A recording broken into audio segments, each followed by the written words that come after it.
बिस्मिल्लाहिर्रहमानिर्रहीम। प्रोग्राम इमरान खान जवाब दो के साथ मैं हूं हमजा अशरफ। नाज़रीन, इस वक्त हम मौजूद हैं गुलिस्तान जौहर के इलाके परफ्यूम चौक में। जैसे कि नाज़रीन हमें मालूम है कि मौलाना फजल रहमान आज़ादी मार्च करने जा रहे हैं और नून लीग भी शाना बशाना इसमें खड़ी नज़र आती है और एक तरफ पीपल्स पार्टी भी मुकम्मल इस आज़ादी मार्च की हिमायत कर चुकी है। आज आवाम की तरफ चलते हैं और आवाम से मालूम करते हैं कि मौलाना फजल रहमान को ये आज़ादी मार्च करना चाहिए या नहीं। इसके अलावा जो इमरान खान की हुकूमत, जो प्रेजेंट हुकूमत है, इसमें आवाम इनसे मुतमईन है या नहीं है। महंगाई का जो बहरान जिस तरह चल रहा है, आवाम की तरफ चलते हैं, इस हवाले से कुछ सवालात करते हैं। चलते हैं आवाम की तरफ। या इमरान खान की हुकूमत से आप मुतमईन है या नहीं? बिल्कुल नहीं। क्यों? क्योंकि भाई ये महंगाई में हाल ही क्या हुआ पड़ा है हमारा, देखें आप, ना कारोबार है, इतना हर चीज़ में महंगाई है, हर चीज़ में टैक्स बढ़ा हुआ है। क्या हो रहा है हम गरीबों का? कुछ भी नहीं कर। मगर इमरान खान तो बोल रहे हैं कि हमारी जो इम्पोर्ट है वो कम हो गई है, एक्सपोर्ट ज़्यादा हो गई है। आप इस बारे में क्या कहना चाहेंगे? भाई हमारे को तो कुछ भी नज़र नहीं आ रहा है और गरीब ता गरीब होता जा रहा है भाई, अमीर ता अमीर होता जा रहा है। गरीब के लिए कुछ भी नहीं होता यहाँ पर और जो भी हो रहा है गलत हो रहा है बस। इमरान खान की हुकूमत में जो कुछ भी हो रहा है वो आप उससे मुतमईन हैं? बिल्कुल नहीं। क्यों मुतमईन नहीं है? यहाँ एक दुकान पे 4 लड़के काम करते हो, दुकानदारों ने सारे कस्टमर निकाल दिए थे वर्कर्स और एक रखने पे मजबूर हो गए। तो आमदनी है नहीं, वो खुद करेंगे, रोटी चलाएंगे, दूसरे घर में रोटी रोजी भेजेंगे। बिल्कुल हुकूमत सही नहीं कर रही काम। बच्चों की फीसें बढ़ा दी है, महंगाई इतनी कर दी है, दूध इतना महंगा हो गया। गरीब जो रोटी सालन खाता था वो दाल से भी गया। अच्छा, ये जो मौलाना फजल रहमान आज़ादी मार्च करने जा रहे हैं इमरान खान की हुकूमत के खिलाफ, ये इस बारे में मौलाना फजल रहमान को करनी चाहिए ये आज़ादी मार्च या नहीं? आप ही बताएं। आज़ादी मार्च कुछ नहीं करना चाहिए, सब सुधरना चाहिए, सबको आवाम को अकल आना चाहिए, आवाम को तो इनको। मगर आज़ादी मार्च जो मौलाना फजल रहमान करने चाह रहे हैं वो इमरान खान की हुकूमत को उनकी जो मौक़िफ़ है वो ये है इमरान खान की हुकूमत को ख़त्म करना, वो इस्तीफ़ा दे के जाएँ। आप इस बारे में क्या राय रखती हैं? अगर वो मार्च के जरिए उनका इस्तीफा हो जाता है तो अच्छी बात है, लेकिन सब एक ही जैसे हैं, किसी से भी मुल्क को फ़ायदा नहीं है। Thank you. जैसे कि नाज़रीन हमने आपको पहले ही बताया है कि हम परफ्यूम चौक पे इस पर मौजूद हैं। पाकिस्तान की मानी जानी सबसे पहली परफ्यूम चौक जो यहाँ पे बनी है, उसके यहाँ ऑनर मौजूद हैं। आए इन ऑनर से मालूम बात करते हैं।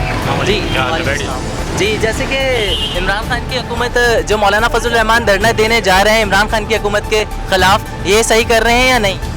देखो, निकलना तो चाहिए बाहर लोगों को, क्योंकि आज अभी तक जो प्रोग्राम यहाँ पे चला है, कोई भी एक भी आवाज़ नहीं आ रही है कि भाई आप सही कर रहे हैं या गलत कर रहे हैं। मतलब आवाम बोल ही नहीं रही है। मौलाना फजल रहमान जो कर रहे हैं सही कर रहे हैं, सही कर रहे हैं। और जो ये इमरान खान, जो परवेज़ खटक ने बोल दिया है कि इनकी इमरान खान की हुकूमत पूरे अपने 5 साल पूरे करेंगे, वो उनका इस्तीफ़ा नामुमकिन बात है। आप इस बात में क्या राय रखें? हाँ, वो सही बोल रहे हैं, क्योंकि इस्तीफ़ा वो नहीं दे सकते, क्योंकि सब प्रोग्राम सेट हुआ हुआ है। आपको पता होगा, बच्चों को पता है कि प्रोग्राम सेट है, सारा प्रोग्राम सेट है। मगर जो मौलाना फजल रहमान आज़ादी मार्च करने जा रहे हैं, तो आप इसके आगे क्या देख रहे हैं? ये कामयाब होगा जलसा? इमरान जो मुतालबात इन्होंने रखे हैं वो पूरे हो पाएंगे? मौलाना फजल रहमान का भी प्रोग्राम सेट है, वो भी आप देखेंगे, आगे जाके पता लग जाएगा आपको। इमरान खान की हुकूमत, जो प्रेजेंट हुकूमत है, आप इससे मुतमईन हैं? जिस तरह का महंगाई का बहरान यहाँ पे चला हुआ है कराची में और जो आवाम परेशान है, आप इस बारे में क्या इत्तफाक रखें? यार देखो, महंगाई तो बहुत ज़्यादा हो गई है और सबका मतलब बजट बिल्कुल आउट हुआ है और महंगाई, उससे स्ट्रीट क्राइम भी बढ़ रहा है और मतलब ये है कि महंगाई अगर ज़्यादा रही तो हो सकता है आने वाले वक्तों में मैं भी क्रिमिनल बन जाऊँ। मौलाना फजल रहमान जो आज़ादी मार्च करने जा रहे हैं, उनको ये आज़ादी मार्च करनी चाहिए या नहीं? आप इस बारे में क्या इत्तफाक रखते हैं? देखिए, मौलाना फजल रहमान जो भी इस वक्त आज़ादी मार्च जो कर रहे हैं उनको बिल्कुल करना चाहिए, क्योंकि प्रीवियसली इस गवर्नमेंट ने जो स्टेप्स लिए हैं, जो उन्होंने कमेंट किया था पहले, जैसे वो इससे पहले भी जो धरना दिया उन्होंने, तो अगर उनका धरना कोई शरई, किसने धरना दिया? जो इमरान खान ने डी चौक के अंदर पिछले 3 महीने लगातार 90 डेज़ जो उनका धरना रहा है, अगर वो कोई शरई धरना था या कोई वो कॉन्स्टिट्यूशन के बिल्कुल उसके कॉन्स्टिट्यूशन के मुताबिक था, तो चलो फिर ठीक है, मान लेते हैं उनकी बात भी। मगर अगर वो धरना दे सकते हैं उस टाइम पे और वो उस चीज़ को बिल्कुल लीगल वे में लेके चल रहे थे, तो हर बंदा, हर पाकिस्तानी जो है उसका एक इक्वल राइट है कि वो धरना दे, वो प्रोटेस्ट करे और वो अपना एहतजाज रिकॉर्ड करवाए।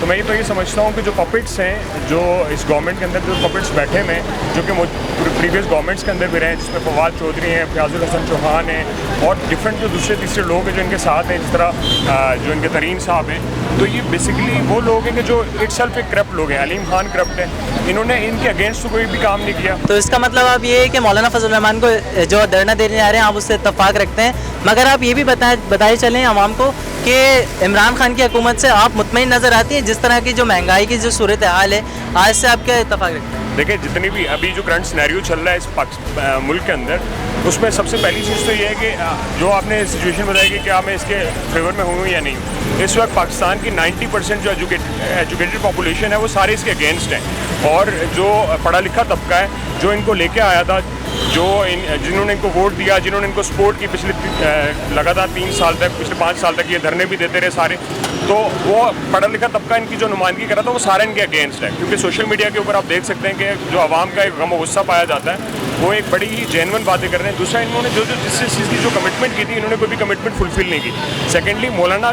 की जगह अगर कोई भी धरना दे रहा होता तो इस वक्त आवाम के अंदर इतना गम गुस्सा पाया जाता है कि वो आवाम रोड पर आ रही है। मगर आप इसके बाद ये भी बताएं, जो पढ़ा लिखा तबका था वो तो परेशान है ही है और जो मुखालिफ हो गया है, मगर जो कारोबारी तबका है वो बिल्कुल उनके कारोबार वगैरह सेट चल रहे हैं इस हुकूमत में। देखिए, मैं इस वक्त कारोबार की बात नहीं करूँगा क्योंकि I am a salaried person, और इस वक्त जो इन्होंने टैक्स के स्लैब्स लगाए हैं सैलरीड पर्सन के ऊपर, वो टैक्स के स्लैब बिल्कुल ही मैं समझता हूँ कि बिला जवाज़ है। वो आप अगर उन्हीं लोगों से बार बार चार्ज करते रहेंगे, देखें मैं शैम्पू का साशे लेता हूँ, मैं उस पर टैक्स पे करता हूँ, मैं टॉफ़ी लेता हूँ, मैं उस पर टैक्स पे करता हूँ, मैं अगर टी लेता हूँ उस पर टैक्स पे करता हूँ, मैं हर चीज़ के ऊपर आपने सैलरीड पर्सन के ऊपर तो टैक्स लगाया हुआ है। आपने इस वक्त जो आपने मौजूदा करंट सिनेरियो के अंदर आपने जो बिजनेसमैन है आपने उनके ऊपर टैक्स लगाया।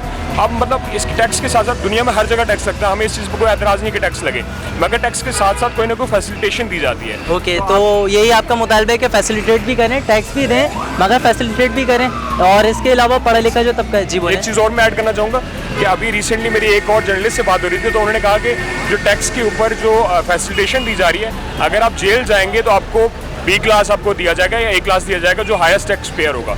मतलब I should commit a crime कि मैं उस अपनी जो टैक्स पे ऊपर मुझे जो फेवर दी जा रही है मैं उसको अवेल करना चाहूँ। तो मतलब ये किस तरह की पॉलिसी है, मुझे बिल्कुल भी पॉलिसी समझ में नहीं आई। दूसरा, आखिरी बात ये कहूँगा कि जो लोग जो पपेट्स इनको लेके आए हैं, जो इस मुल्क को चलाने वाले लोग हैं, जो इस्टेब्लिशमेंट है, और इस्टेब्लिशमेंट एक बात ये समझ भी ले और ये जान भी ले कि आवाम एक दफ़ा बेवकूफ़ बन सकते हैं, 2 दफ़ा बन सकते हैं। आप अगर बूट आपने सामने लाने हैं या आपने अगर डिक्टेटरशिप सामने लानी है तो आप फ्रंट पे आएँ, फ्रंट पे आके आप रूल कर लें। आपने कोई ऐसा डंकी किंग क्यों आपने एक सामने रखा हुआ है कि जो आवाम को बेवकूफ़ बना के आप आवाम को बिल्कुल मजबूर कर दिया है और इस मुल्क को भिखारी बना दिया। पहले ही भिखारी था और अब इस वक्त आपने आवाम को भी भिखारी बना दिया।